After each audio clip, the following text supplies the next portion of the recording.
Kerajaan sedang mengkaji semula pelaksanaan cukai karbon bagi mengambil kira situasi semasa ekonomi global.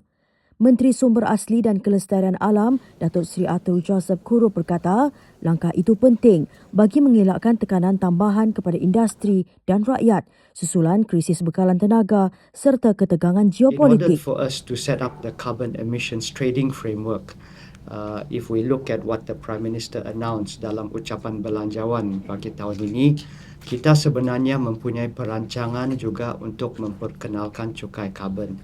Tetapi sebelum itu, cukai karbon ini dia boleh dilihat sebagai penalty ataupun cukai to the polluters.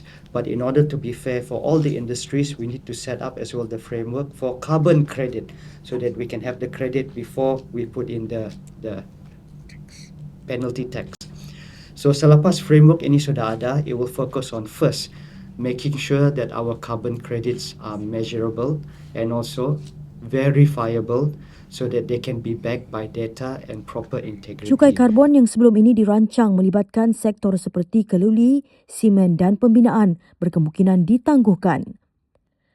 Menurut beliau, walaupun Kementerian Sumber Asli dan Kelestarian Alam membangunkan rangka kerja perdagangan karbon, pelaksanaannya terletak di bawah Kementerian Kewangan Malaysia. Bring in the other acts. The acts will be the teeth that will give the enforceability to our carbon market policy, and that will be RUPIN and also RUU ICLIM.